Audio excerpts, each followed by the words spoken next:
Hi అండి, ఈరోజు మన వీడియోలో ములక్కాయ టమాటా కర్రీ చాలా రుచిగా చాలా బాగుంటుంది. సింపుల్ అయిన మటన్ చికెన్ కూడా చాలా అంత కమ్మగా ఉంటుంది. ఇది ఎలాగన్నది 2 టమాటా తీసుకోవాలి, 1 కేజీ దోసకాయ తీసుకోవాలి, 2 పచ్చిమిర్చి తీసుకోవాలి, ఇలాగా 1 ఉల్లిపాయ తీసుకోవాలి. మనం ఇలాగా ములక్కాయలు తీసుకోవాలి. వీటన్నిటిని సన్నగా తరుక్కోవాలి. ఇలాగా కట్ చేసుకొని దోసకాయ అన్నది సన్నగా తరుక్కున్నామంటే ఈజీగా పావు గంటలో కర్రీ అయిపోయిందండి. మనకి అడవుడి లేకుండా సింపుల్గా అయిపోయింది. ఇలాగా కట్ చేసుకున్న ముక్కల్ని పక్కన పెట్టేసేసుకొని ఉల్లిపాయ కూడా సన్నగా తరుక్కోవాలి.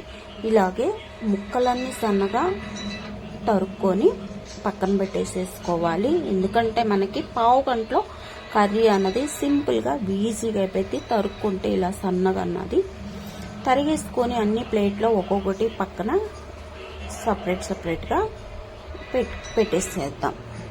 అన్నది మనం చూసి తీపిగా ఉంటే టమాటా తక్కువ వేసుకోవాలండి. తీపి లేకపోతే టమాటా ఎక్కువ వేసుకోకూడదు. ఎందుకంటే తీయగా కూర అన్నది అయ్యిద్ది. మనం దోసకాయ అన్నది ఎలా ఉన్నదని చెక్ చేసుకోవాలి. ఇలాగా ఫ్రై చేసుకునేవి ఓ పక్కన పెట్టేసుకొని ఉడకనిచ్చేవి ఓ పక్కన పెట్టేసేయాలండి. ఈజీగా సింపుల్గా అయిపోయింది. మనకి ఒక కళాయి తీసుకొని 2 స్పూన్ల ఆయిల్ వేసుకొని పోపు వేసుకోవాలండి.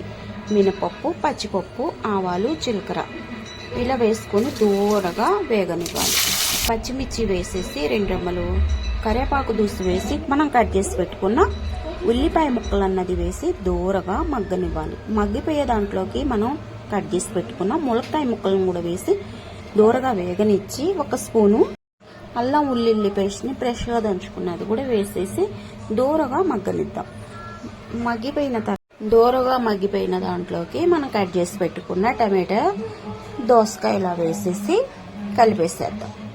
కలిపేసేసుకొని దీంట్లోకి బాగా కలిపేసినాక 1 పావు స్పూను పసుపు వేద్దాం. వాటర్ అన్నవి చూడండి, జస్ట్ మగ్గనిచ్చామంటే 5 నిమిషాలు వాటర్ అన్నది పోయకూడదు. దాంట్లో నుంచే మనకి వాటర్ అన్నవి వస్తాయి, వెంటనే మగ్గిపోయింది.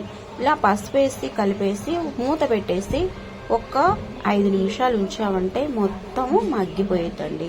చూడండి, మనకి 70% చక్కగా ఉడికిపోయింది.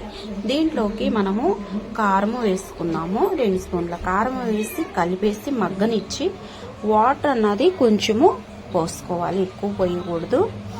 వాటర్ పోసేసి కలిపేసి జస్ట్ 5 నిమిషాలు ఉంచామంటే చక్కగా ఉడికిపోయింది. పైన కొత్తిమీర చల్లేసుకుంటాం. అంతే, దోసకాయ ములక్కాయ టమాటా ఈజీగా సింపుల్గా కర్రీ అయిపోయింది. చాలా బాగా చాలా రుచిగా ఉంటుందండి. మటన్ చికెన్ కూడా చాలదు. దీంట్లోకి చిల్లీ ఆయిల్ వేసామంటే ఇంకా టేస్ట్ మరింతగా పెరిగిపోయింది.